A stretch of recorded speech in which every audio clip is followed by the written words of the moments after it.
আজকে আপনাদের করে দেখাবো ভিন্ন স্টাইলের লটিয়া ভুনা।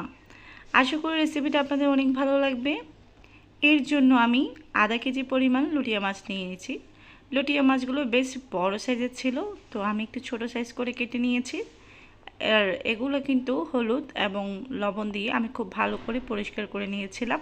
এখন এর মধ্যে 1 টিস্পুনের মতো দিয়ে দিচ্ছি লেবুর রস, সেই সাথে দিচ্ছি 1 চা চামচ পরিমাণ রসুন বাটা, হাফ চা চামচ পরিমাণ লবণ, সেই সাথে হাফ চা চামচ পরিমাণ হলুদের গুঁড়া, হাফ চা চামচ লাল মরিচের গুঁড়া, দিয়ে দিচ্ছি 2 টেবিল চামচ পরিমাণ ময়দা। এখন এগুলো হাতের সাহায্যে খুব ভালো করে মিশিয়ে নিচ্ছি। খুব ভালো করে মাখিয়ে নেওয়ার পর এখন আমি এর মধ্যে ডিম অ্যাড করব। একটা ডিম অ্যাড করেছি।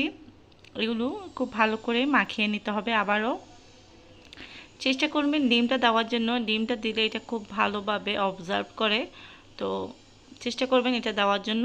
খুব ভালো করে মিশিয়ে নিয়েছি। এবার গরম তেলে এই লটিয়া মাছগুলো আমি ফ্রাই করে নিচ্ছি। আঁচটা কিন্তু মাঝারি আঁচ রাখবেন, একদম হাই হিটে রাখবেন না, মাঝারি আঁচে কিন্তু এই লটিয়াগুলো ফ্রাই করে নিতে হবে। তো খানিকটা সময় নিয়ে 4 থেকে 5 মিনিটের মতো লটিয়া মাছগুলো আমি এপিট ওপিট করে খুব ভালো করে ভেজে নিয়েছি। এখন এগুলো তুলে নিচ্ছি। তো এখন সবগুলো লটিয়া মাছ আমি ফ্রাই করে নিয়েছি। এখন একই প্যানে আমি তেলগুলো তুলে রেখে কিছুটা তেল রেখে তার মধ্যে আমি পেঁয়াজ কুচি দিয়েছি আর দিয়েছি 2টা কাঁচামরিচ এভাবে কুচি কুচি করে কিছুক্ষণ ভেজে নেব। খুব বেশি ভাজবো না, জাস্ট একটু কাঁচা ভাবটা চলে গেলেই হবে। এবার এর মধ্যে যে মশলাটা আমরা গুলে রেখেছিলাম লটিয়া মাছের সাথে সেগুলো দিয়ে দিচ্ছি। এতে দারুণ একটা ফ্লেভার হবে এবং খেতেও কিন্তু খুব মজা লাগবে। সেই সাথে আমি দিয়ে দিচ্ছি প্রায় 2 টেবিল চামচের মতো টমেটো সস। আশা করি এটা সবার বাসায় থাকে। তো আমি চেষ্টা করেছি ঘরোয়া মশলা কীভাবে লটিয়া ফ্রাইটা একটু ভিন্নভাবে করা যায়। তো আশা করি এই জিনিসটা আপনাদের কাছে খুব ইজি হবে। এখন সব কিছু খুব ভালো করে মিশিয়ে নিয়ে এর মধ্যে আমি এই লটিয়া ফ্রাইগুলো দিয়ে দিচ্ছি। আলতো হাতে মিশিয়ে নেব, খুব বেশি মেশাবো না যাতে করে লটিয়াগুলো ভেঙে যাবে এতে করে।